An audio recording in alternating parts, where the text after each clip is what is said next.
Friends, નમસ્કાર. FI બીકોમની અંદર જે એક પેપર છે જેને આપણે જૂના ટાઇટલથી એસએસપી તરીકે ઓળખીએ છીએ, નવું જેનું ટાઇટલ છે પીએસએસ, અને બહુ શોર્ટમાં એને સેલ્સમેનશિપ તરીકે ઓળખવામાં આવે છે. એ સબ્જેક્ટમાં આપણે હવે આગળ વધશું. લાસ્ટ ટાઈમ આપણે વાત કરી ભરતી, પસંદગી અને તાલીમ. એ જ શૃંખલામાં હવે આપણે આગળ વધશું અને હવે આપણું જે કાંઈ ટૉપિક છે, આપણો ચેપ્ટર, એનું નામ છે સેલ્સમેનને મહેનતાણું, ઉત્તેજનો અને નિયંત્રણ. સેલ્સમેનને મહેનતાણું કઈ રીતે આપવું, પછી સેલ્સમેનને ઉત્તેજન કઈ રીતે આપવું અને સેલ્સમેન ઉપર નિયંત્રણ કઈ રીતે રાખવું, એ 3 મુદ્દાને આધારે આખું એક ચેપ્ટર આપણે અહીંયા બનાવીએ છીએ. એમાં પહેલો આપણે વાત કરશું સેલ્સમેનને મહેનતાણું આપવાની પદ્ધતિ. સેલ્સમેન જે કામ કરે છે એના બદલામાં એને નાણાકીય વળતર આપવાનું છે. હવે એને પગાર કહેવામાં નથી આવતું, પગાર શબ્દ જુદો છે. મહેનતાણું શબ્દ એ સાચો શબ્દ છે. એટલે એવું નહીં બોલવાનું કે સેલ્સમેનને પગાર આપવાની પદ્ધતિ, જો એ થોડું ખોટું પડશે. Technically it is wrong. આપણે એમ બોલવાનું, એમ સમજવાનું કે સેલ્સમેનને મહેનતાણું આપવાની પદ્ધતિ, એ જે કામ કરે છે એના બદલામાં એને જે નાણાકીય વળતર આપણે આપીએ છીએ, વળતર, ધેટ ઇઝ એનું મહેનતાણું. એને અંગ્રેજીમાં કહેવાય છે રેમ્યુનરેશન. બરાબર છે? તો સેલ્સમેનને જે મહેનતાણું આપવાનું છે એની વિવિધ પદ્ધતિઓ પરીક્ષામાં પૂછાતી હોય છે, અલગ અલગ પૂછાય છે, ક્યારેક તફાવતના રૂપમાં પણ પૂછાય છે. તો આપણે એને જોવાનો પ્રયત્ન કરીએ. બરાબર છે? તો એમાં એ જ શૃંખલામાં આપણે પહેલાં વાત કરશું પહેલી પદ્ધતિની. બરાબર છે? પહેલી પદ્ધતિ છે એ છે માત્ર પગાર. માત્ર પગાર. હવે જો અહીંયા કામને નજરમાં લેવામાં નથી આવતું. જ્યારે પગાર પ્રથા હોય અથવા પગાર મુજબ જ્યારે મહેનતાણું આપવામાં આવતું હોય ત્યાં કાર્યને નજરમાં લેવામાં આવતું નથી. સેલ્સમેને કેટલું કાર્ય કર્યું એ મહત્વનું નથી, સેલ્સમેને કેટલો સમય આપ્યો એ મહત્વનું છે. એના બેઝ ઉપર એને પગાર આપવાનો છે કે ભાઈ 1 તારીખથી 30 તારીખ સુધી, બરાબર, સેલ્સમેને કાર્ય ઉપર હાજરી આપી છે તો એને નક્કી કરેલું જે ફિક્સ જે પગાર છે એ એને આપી દેવાનો છે. બરાબર? અહીંયા એને કેટલું કામ કર્યું એ મહત્વ નથી. ધારો કે એ 5 લાખનું વેચાણ કરે તો પણ એને પગાર એટલો જ મળશે, અને 50,000નું વેચાણ કરે તો પણ એને પગાર એટલો જ મળશે. તો અહીંયા કાર્ય મહત્વનું નથી, અહીંયા આપેલો સમય મહત્વનો છે. બરાબર છે? એટલે આ પદ્ધતિ છે એમાં કાર્ય નહીં પણ સમયને આધારે મહેનતાણું આપવામાં આવે છે, એટલે એને પગાર કહેવાય છે. પગારનો અર્થ થાય સમય પ્રમાણે આપવામાં આવતું મહેનતાણું. બરાબર છે? હવે પગાર છે ને એમાં આ રીતની આખી સિસ્ટમ હોય, આવો ગ્રેડ હોય. એમાં ફોર એક્ઝામ્પલ આવો એક ગ્રેડ હોય 8,250 અને 14,000. જો આવો આખો એનો ગ્રેડ હોય. બરાબર? એટલે પહેલા મહિનાનો પગાર, પહેલા વર્ષનો પગાર હોય 8,000, પછી પ્લસ એમાં મોંઘવારી ભથ્થું, પછી અન્ય ભથ્થાઓ. બરાબર? અને આ રીતે એનો કુલ પગાર નક્કી થાય. 8,000 એ બેઝિક કહેવાય, આને આ ઇન્ક્રીમેન્ટ કહેવાય. બરાબર? આ 8,000 બેઝિક, એમાં મોંઘવારી ભથ્થું ઉમેરવામાં આવે, અન્ય ભથ્થાઓ ઉમેરવામાં આવે, અને પછી જે આવે એ કુલ પગાર આવે. બરાબર? બીજે વર્ષે પછી એમાં ઇન્ક્રીમેન્ટ મળે 8,000માં 250, એટલે બીજે વર્ષે પછી એનો પગાર થઈ જાય 8,250 પ્લસ મોંઘવારી ભથ્થું પ્લસ અન્ય ભથ્થા, બરાબર, કુલ પગાર. આમ ત્યાં સુધી ચાલે તો કે જ્યાં સુધી 14,000 રૂપિયા સુધી આ રકમ ન પહોંચે ત્યાં સુધી આ ગ્રેડ ચાલે. જેવો 14,000 પગાર થઈ જાય એટલે પછી નવો કોઈ સ્કેલ છે એ એપ્લાય કરવામાં આવે. જેમ કે પછી સ્કેલ કયો આવે તો કે 14,317,000, પછી આખો નવો સ્કેલ આવી જાય. પણ ઇન શોર્ટ અહીંયા જે પગાર આપવામાં, અહીંયા જે મહેનતાણું આપવામાં આવે છે એ સમયને ધ્યાનમાં રાખીને આપવામાં આવે છે. સેલ્સમેને કેટલું કામ કર્યું એ મહત્વનું નથી. મેં વાત કરી ને કે 5 લાખનું વેચાણ કરે, ધારો કે એને આપણે હમણાં ગણતરી કરીએ એ પ્રમાણે એને માની લો કે 13,000 પગાર થાય છે. બરાબર? હવે 5 લાખનું વેચાણ કરે તો પણ એટલું મળે. 50,000નું કરે તો પણ એટલું મળે, 5,000નું ધારો કે કરે તો પણ એટલું મળે, અને કાંઈ ન કરે તો પણ એટલું જ મળે. એને કામ ધ્યાનમાં લેવામાં આવતું નથી. બરાબર છે. તો આ છે માત્ર પગાર પ્રથા. બરાબર. હવે એના ફાયદા અને એની મર્યાદા છે એ જોઈ લઈએ. પરીક્ષામાં જે તમારે લખવાની હોય છે. પહેલું સરળ, પછી લઘુત્તમ વેતનની ખાતરી, પછી બજેટ બનાવવામાં સરળતા,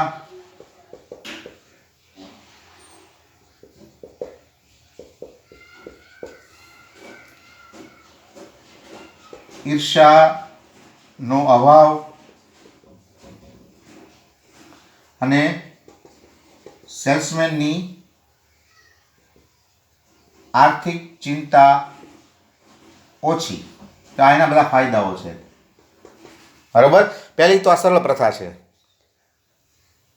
પગાર બેઝિક હોય એમાં મોંઘવારી ભથ્થું ઉમેરો, અન્ય ભથ્થા ઉમેરો, જે રકમ આવે એમાંથી જે કાંઈ કપાત કરવાની બાદ કરો, સીધી રકમ. બરાબર. બીજું, અહીંયા કમસે કમ સેલ્સમેન છે એને લઘુત્તમ વેતન તો મળે છે જ. બરાબર. કે ભાઈ કદાચ ગમે એટલું મંદી હોય, તેજી હોય, કામ ઓછું થાય વધારે થાય, એને એનો જે ફિક્સ પગાર છે તો મળવાનો જ છે. બરાબર છે. બજેટ બનાવવામાં પણ સરળતા. બરાબર. ધારો કે 14,000 રૂપિયા એક જણા તમે આપો છો પગાર રીતે, તમારી પાસે 10 જણા છે તો તમને ખબર પડી જાય કે ભાઈ આપણે 1,40,000 ચૂકવવાના છે.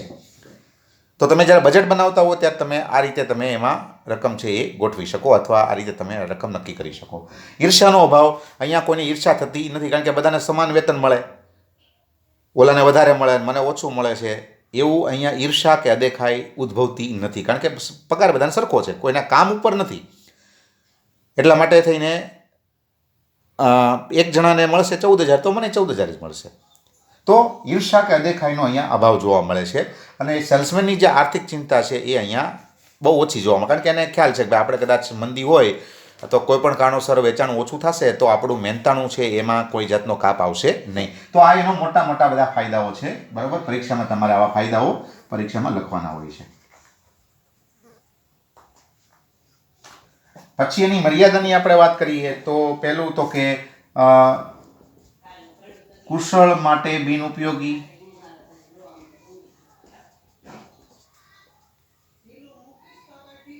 પછી વધુ વેચાણ માટે બિન પ્રોત્સાહનરૂપ, અને ત્રીજું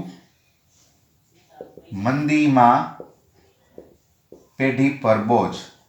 જો એના કેટલાક ગેરફાયદાઓ પણ છે. બરાબર. પહેલું તો કે જે લોકો કુશળ છે એને આ પ્રથા ગમતી નથી, કારણ કે જો આમાં એવું બને કે 5 લાખનું વેચાણ કરે તો એને પણ આપણે હમણાં ગણતરી કરતી એ પ્રમાણે માની લો કે ફોર એક્ઝામ્પલ 14,000 મળે, અને માની લો કે 2 લાખનું વેચાણ કરે તો એને પણ 14,000 જ મળે. માની લો કે એક સેલ્સમેન છે એ નામનો, એ 5 લાખનું વેચાણ કરે છે તો એને 14,000 મળશે. પછી બી નામનો એક વ્યક્તિ સેલ્સમેન છે એ 2 લાખનું વેચાણ કરશે, એને 14,000 મળશે. તો આને મનમાં એક પ્રકારનો ખટકો આવશે કે ભાઈ હું વધારે વેચાણ કરું છું છતાં મને ઓછું મળે છે, અથવા મને બીજા જેટલું જ મળે છે, અને આ ઓલો છે ઓછું વેચાણ કરે છે છતાં એને મારી જેટલું જ મળે છે. તો કુશળ જે છે, બરાબર, એ કુશળ સેલ્સમેન છે એની માટે આ પ્રથા ઉપયોગી નથી, એની માટે આ પ્રથા પ્રોત્સાહનજનક નથી, કારણ કે એના પ્રથા એના માટે કોઈ ફાયદો લાવતી નથી. બરાબર. પછી વેચાણ વધારવા માટે થઈને આ પદ્ધતિ છે એ કોઈ પ્રોત્સાહન રૂપ નથી. સેલ્સમેનને અહીંયા વધુ કામ કરવાનું કોઈ ઉત્તેજન મળતું નથી, કારણ કે એને, હું ધારો કે સેલ્સમેન હોઉં તો મને એમ થાય કે ભાઈ આપણે ગમે એટલું વેચાણ કરશું, આપણને 14,000 તો મળવાના જ છે, તો આપણે ખોટી મહેનત શું કામ કરવી, થાય એટલું કરો. તો વધારે વેચાણ કરવા માટે હું બહુ પ્રયત્ન નહીં કરું. અને છેલ્લે જોવા જઈએ તો મંદીમાં પેઢી ઉપર બોજારૂપ બને છે. મંદી હોય ત્યારે વેચાણ ઘટે પણ મહેનતાણું ઘટતું નથી, મહેનતાણું તો એટલું ને એટલું રહેશે, વેચાણ ઘટી જાય છે. તો એક પ્રકારનો બોજો મંદીમાં ક્રિએટ થાય છે. તો આ કેટલાક એના ગેરફાયદાઓ છે. બરાબર. આ પ્રથા માટે એવું કહેવાય છે કે ટકે શેર ભાજીને ટકે શેર ખાજા. જે કાર્યક્ષમ છે એને એને એને જેટલું મળશે, બરાબર, એટલું જ તે બિનકાર્યક્ષમને મળશે. 2 સેલ્સમેન છે એમાં એક આળસુ છે અને એક છે એ કાર્યક્ષમ છે, તો બેયને હરખું જ મળશે. એટલે ઓલી એમ કહેવત છે ને કે અંધેરી નગરી અને ગાંડો રાજા, ટકેશેર ભાજી ને ટકેશેર ખાજા. હવે ભાજી છે એ તો ઓલા હાવ સસ્તી હોવી જોઈએ અને ખાજા મોંઘા હોવા જોઈએ, કારણ કે ઘીમાં બને છે, પણ છતાં બેનો ભાવ સરખો છે. તો એ રીતનું અહીંયા આખી સિસ્ટમ જોવા મળે છે. તો પગાર પ્રથા જે છે એમાં સમયને ધ્યાનમાં રાખી અને મહેનતાણું આપવામાં આવે છે, જેના આ ફાયદાઓ તમે બતાવી શકો. બરોબર છે. એવી જ પદ્ધતિ છે બીજી, અને એ છે માત્ર કમિશન. બરોબર. બીજી પદ્ધતિ છે માત્ર કમિશન, જેમાં કાર્યને ધ્યાનમાં લેવામાં આવે છે, સમયને નહીં. તમે કેટલો સમય ભર્યો ધેટ ઇઝ નોટ ઇમ્પોર્ટન્ટ, તમે કેટલું કામ કર્યું ધેટ ઇઝ ઇમ્પોર્ટન્ટ. તમે જેટલું વેચાણ કરો એટલું તમને મહેનતાણું મળે. બરાબર છે. તમે કેટલો સમય આપ્યો એના ઉપર નહીં. તમે ધારો કે આખો મહિનો કામ ઉપર હાજરી આપો પણ તમે વેચાણ જ ન કરો તો તમને કાંઈ મહેનતાણું જ ન મળે, કારણ કે અહીંયા કાર્ય છે એના ઉપર મહેનતાણું મળે છે. એટલે ઓલી પ્રથા ના પ્રથા વચ્ચે આ ડિફરન્સ છે.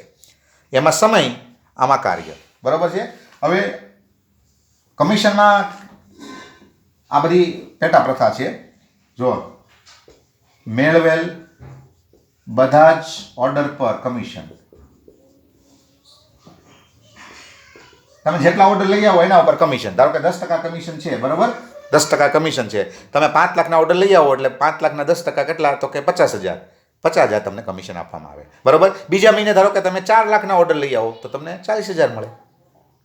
જેવું તમે કામ કરો એવું મળે તમને. બરાબર છે. તો જેટલા તમે ઓર્ડર લઈ આવો એ બધા ઉપર તમને કમિશન. બરાબર છે. પછી અમુક કંપની છે એ નવા ગ્રાહકોના ઓર્ડર પર જ કમિશન આપે છે. બરાબર. જૂના નહીં, કારણ કે જૂના તો ઓર્ડર આપવાના જ છે, તો એના તમે ઓર્ડર લઈ આવો એનું ઉપર તમને કોઈ કમિશન આપવામાં ન આવે. તમે નવા જેટલા ગ્રાહકોના ઓર્ડર લઈ આવો એના ઉપર કમિશન આપવામાં આવે. બરાબર છે. પછી ઓછા વધતા દરે કમિશન. બરોબર. જેમ કે તમે પ્રથમ 15,000નું વેચાણ કરો તો તમને 5% કમિશન, પછી પાછા બીજા 15,000નું વેચાણ કરો તો 7% કમિશન. બરોબર છે. અને પછી 30,000 ઉપર ધારો કે તમે વેચાણ કરો તો 9% કમિશન. આ રીતે વધતા ઓછા દરે. ધારો કે તમે 15,000નું વેચાણ કર્યું તો તમને 5% મળે. 15,000 પછી પાછા બીજા 15,000 કરો તો એના ઉપર પાછું 7% મળે. અને 30,000 ઉપર પછી તમે જે કાંઈ વેચાણ કરો, 30,000 ઉપર જે કાંઈ તમે વેચાણ કરો એના ઉપર તમને 9% મળે. તો અહીંયા વધતા ઓછા દરે કમિશન આપવામાં આવે છે. એ પણ એક એની પ્રથા છે. બરાબર છે. પછી જુદી જુદી વસ્તુ માટે જુદો જુદો દર. બરાબર. કમિશનનો દર જુદો જુદો હોય. ધારો કે શેમ્પૂ છે તો એનું કમિશન 5% છે, સાબુ છે તો એનું 7% છે, વોશિંગ પાવડર છે બરાબર તો એની માટે માની લો કે 9% છે. જે વસ્તુ વેચવી અઘરી હોય એના ઉપર વધારે હોય, જે વસ્તુ વેચવી સહેલી હોય એના ઉપર ઓછા હોય. આ રીતે. બરાબર છે. તો આ રીતે જુદી જુદી પદ્ધતિ દ્વારા અહીંયા કમિશન આપવામાં આવે છે.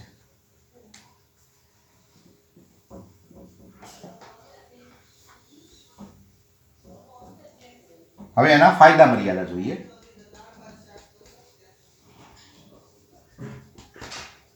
બરોબર. તો પેલી ફાયદામાં ઓલાના જે મેં મર્યાદા હતી એ બધી આના ફાયદા છે. બરોબર. તો પેલું તો કે ઉત્સાહજનક.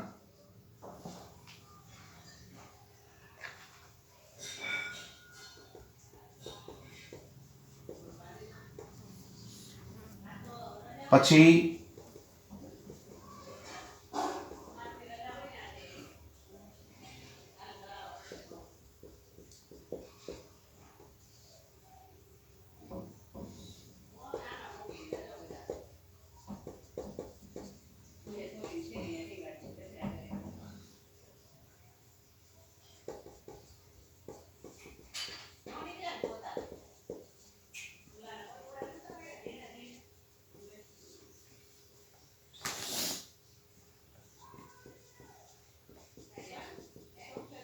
જો એના કેટલાક ફાયદા છે. પહેલું તો ઉત્સાહજનક છે. દરેક સેલ્સમેનને એ વાતનો અંદાજ છે કે જેટલું કામ કરશું એટલું વધારે મહેનતાણું મળશે. એટલે એને આપોઆપ અંદરથી વધુ કામ કરવાનો ઉત્સાહ જાગે છે. તમારે એને ફોર્સ કરવો પડતો નથી. બરાબર છે. કુશળ સેલ્સમેન છે એની માટે પદ્ધતિ બહુ સારી છે. એને મનમાં કોઈ ખટકો રહેતો નથી. બરાબર. ઓલી પ્રથામાં તો એને ખટકો રહેતો હતો કે ભાઈ હું 5 લાખનું વેચાણ કરું છું છતાં મને 14,000 મળે છે અને ઓલો કાંઈ કરતો નથી છતાં 14,000 મળે છે.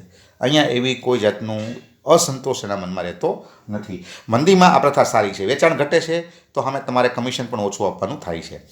અંકુશ કે દેખરેખની જરૂર રહેતી નથી, કારણ કે તમારે અહીંયા કોઈને કાંઈ ફોર્સ કરવો પડતો નથી, કારણ કે બધાને ખબર છે કામ કરશું તો મળશે અને જેટલું કામ કરશું એટલું મળશે, વધુ કામ કરશું તો વધારે મળશે.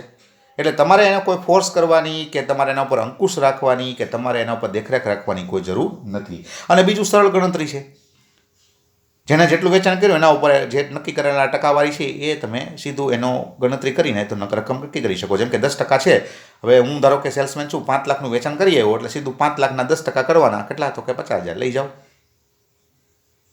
કોઈ બીજું અહીંયા ડિટેલથી કોઈ ટેકનિકલી ગણતરી કરવાની જરૂર નથી. આ એની મોટી ફાયદારૂપ કહી શકાય બાબત છે.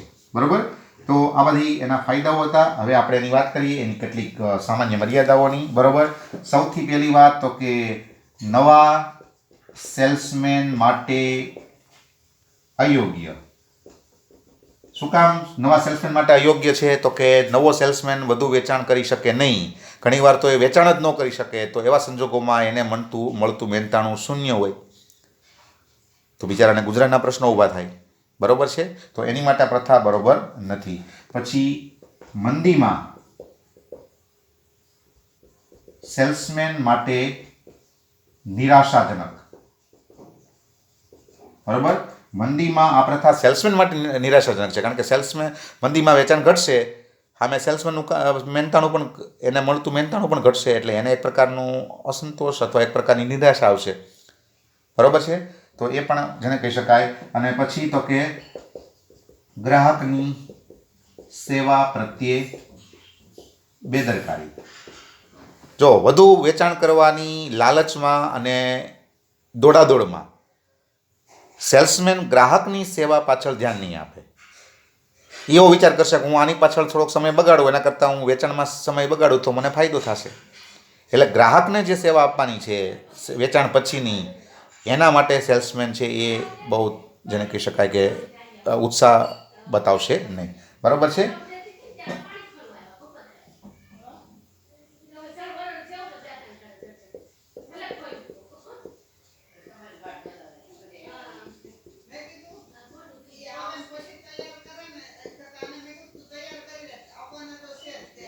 બરાબર?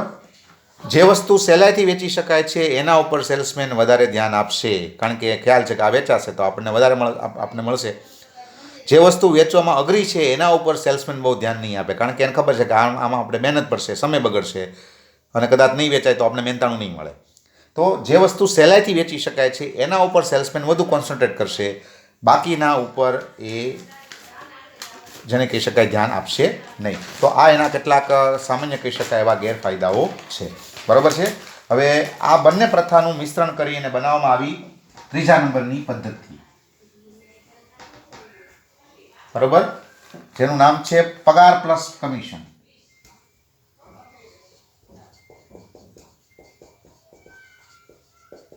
બરોબર?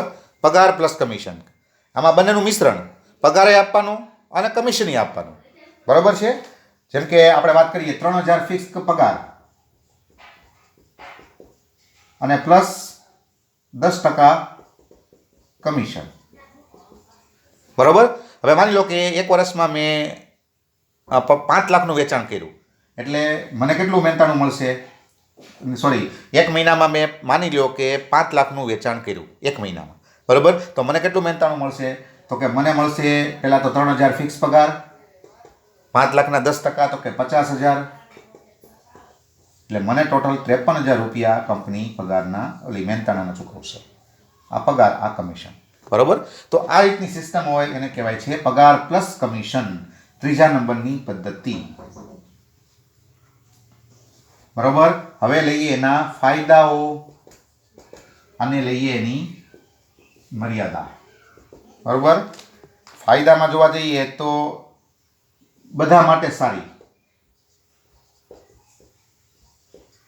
નવા માટે સારી અને જૂના માટે સારી, કુશળ માટે સારી અને બિનકુશળ માટે સારી.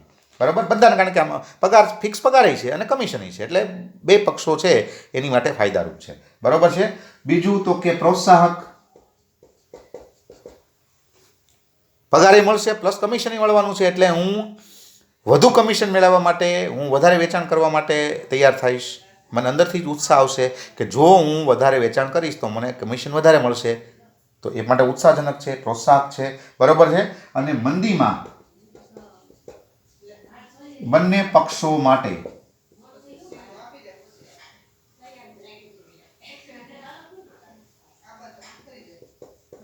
એટલે સેલ્સમેન અને ઉત્પાદક બંને માટે સારી. બરોબર. જો મંદી હોય ત્યારે વેચાણ ઘટે તો અહીંયા મહેનતાણું પણ ઘટી જાય, પણ એટલું બધું ન ઘટે કે તમારે તમારા જીવન નિર્વાહનો પ્રશ્ન ઊભો થાય. એટલે સેલ્સમેન માટે પણ મંદીમાં આ પ્રથા સારી છે અને ઉત્પાદક માટે પણ મંદીમાં આ પ્રથા સારી છે, કારણ કે એને ત્યાં ભાર ઘટી જાય. ઉત્પાદક છે એને પણ બર્ડન ઘટી જાય છે, અને એની સામે સેલ્સમેન છે તો એને કમસે કમ એના જીવન નિર્વાહ પૂરતું એને મળી રહે છે. એટલે બે પક્ષો માટે મંદીમાં આ પ્રથા સારી છે. આ એના કેટલાક સામાન્ય ફાયદા.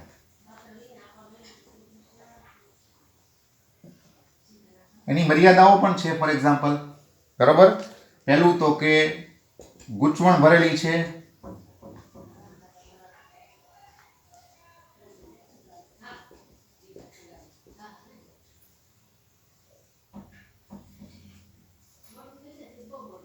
પછી વધુ પડતું ઉધાર વેચાણ થઈ શકે છે, વધુ કમિશન મેળવવાની લાલચમાં સેલ્સમેન વધુ ઉધાર વેચાણ કરી નાખશે, અને એ ઘણીવાર એકમ માટે ખતરારૂપ બનશે. બરોબર છે. એટલે એક તો પેલા ગૂંચવણવાળી છે, પગારે ગણવાનું અને પછી કમિશને ગણવાનું. That is why it is a little bit complex. પછી વધુ પડતું ઉધાર વેચાણ થવાનો પણ સંભાવના રહે છે, કારણ કે હમણાં મેં વાત કરી કે ભાઈ કમિશનનો અહીંયા કમિશન છે, માટે વધુ કમિશન મેળવવાની લાલચમાં સેલ્સમેન વધુ ઉધાર વેચાણ કરી નાખશે, જે પાછળથી પછી એને કવર કરવું બહુ મુશ્કેલ થાય, ઉઘરાણી કરવી મુશ્કેલ થાય, અમુક ડૂબી પણ જાય, એકમ માટે ખતરો બની જાય. તો આ એના બે મુખ્ય કહી શકાય એવી મર્યાદાઓ છે. બરોબર છે. અને આ બધાને ભેગા કરીને એક નવી પ્રથા જે આવી છે, નંબર 4, એ પ્રથાનું નામ છે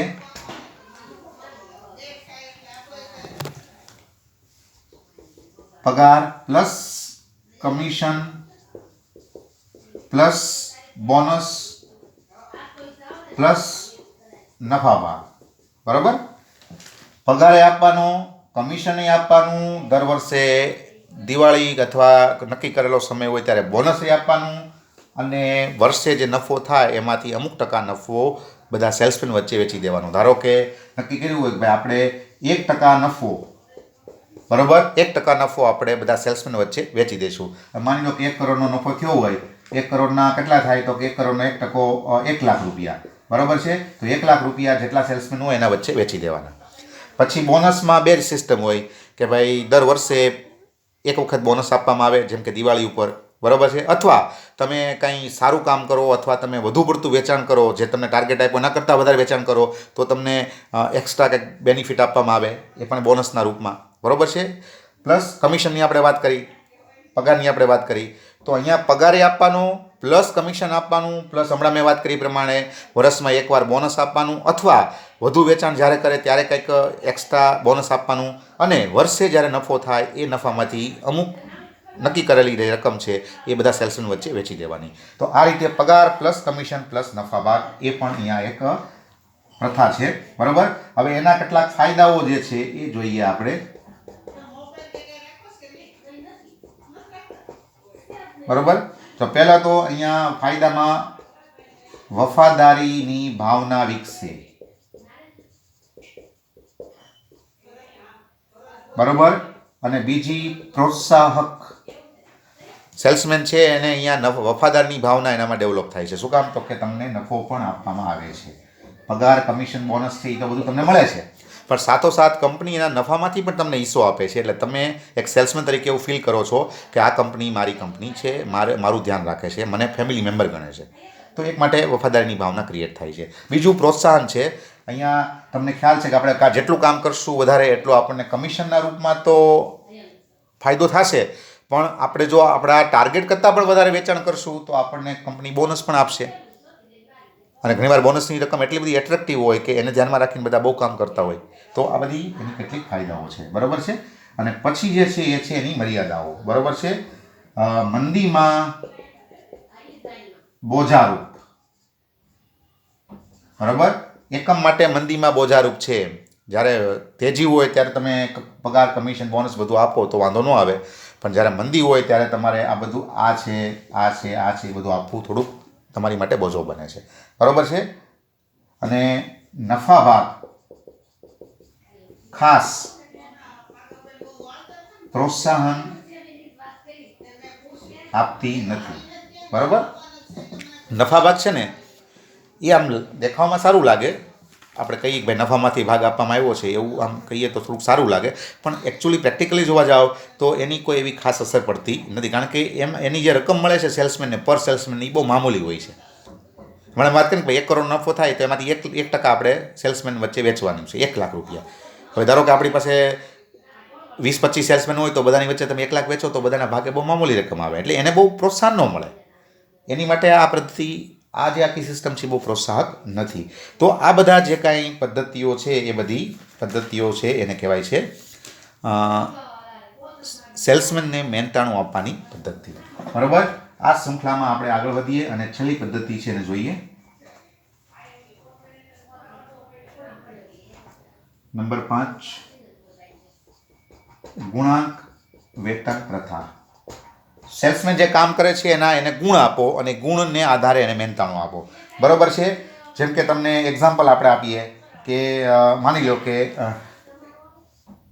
નવી વસ્તુ વેચે, બરાબર, તો એને 2 ગુણ આપવાના. પછી નવા ગ્રાહકને મળે તો માની લો કે એને 3 ગુણ આપવાના, બરાબર. અને અહીંયા નક્કી હોય કે ભાઈ 1 ગુણ છે, 1 ગુણ છે તો એના કેટલા, તો કે 10 રૂપિયા, બરાબર. માની લો કે એ નામનો એક સેલ્સમેન છે, એ નવી 10 વસ્તુ વેચે, બરાબર. અને નવા ગ્રાહકને મળે, કેટલા નવા ગ્રાહકને મળે, તો કે 5, બરાબર. તો હવે એના ગુણ ગણી પછી એનું મહેનતાણું નક્કી કરવાનું. જસ્ટ ફોર એક્ઝામ્પલ છે આ, બરાબર. કે એને 10 નવી વસ્તુ વેચી એટલે 1ના 2 ગુણ એટલે કેટલા થાય, તો કે 20 ગુણ. પછી એ 5 નવા ગ્રાહકને મળ્યો છે, બરાબર છે. તો એકના કેટલા ગુણ છે, 3 ગુણ, તો 5 તેરી 15 ગુણ થયા, બરાબર છે. આ રીતે હવે ટોટલ કેટલા ગુણ થયા એના, તો કે 5, 2 ને 1 3, ટોટલ એના 35 ગુણ થયા. હવે 35 ગુણ્યા 10 એટલે કેટલા, તો કે 350 રૂપિયા. જો આ રીતે જુદા જુદા એના જે કાર્યો છે એના ગુણ નક્કી કરવામાં આવે, અને ગુણ નક્કી કર્યા પછી એને જે ગુણનું જે નાણાકીય મૂલ્ય હોય એ વડે ગુણવામાં આવે. તો આ રીતે એના જુદા જુદા જે કાર્યો છે, સેલ્સમેને કેટલા કાર્યો કર્યા છે, કેવા કાર્યો કર્યા છે, એના આધારે એનું માર્કિંગ કરવામાં આવે અને એના આધારે એનું નાણાકીય મૂલ્ય નક્કી કરવામાં આવે, બરાબર છે. તો આ પ્રથા છે એને કહેવાય છે ગુણાંક વેતન પ્રથા. તો આ પ્રથા બધી ખાસ જોઈ લેજો, બરાબર છે. પરીક્ષામાં જે એક તફાવત પૂછાય છે એ હું અહીંયા તમારી સામે લખી દઉં છું, એને પણ તૈયાર કરજો, બરાબર.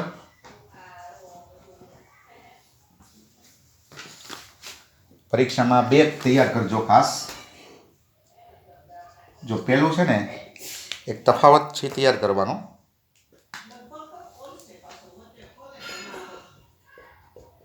પગાર પ્રથા અને કમિશન પ્રથા વચ્ચેનો તફાવત સ્પષ્ટ કરો. જો આ એક પરીક્ષામાં આ પ્રશ્ન પૂછાય છે એ તૈયાર કરજો. અને એક પ્રશ્ન છે એ ખાસ તૈયાર કરજો, એ પણ પરીક્ષામાં આવે છે. આદર્શ વેતન પ્રથા અથવા મહેનતાણા પ્રથાના લક્ષણો સમજાવો. બરાબર. આદર્શ વેતન પ્રથાના લક્ષણો સમજાવો. અથવા એમ પણ પૂછી શકે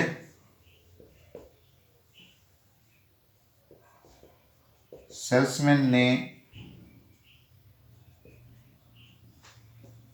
અપાતા વેતન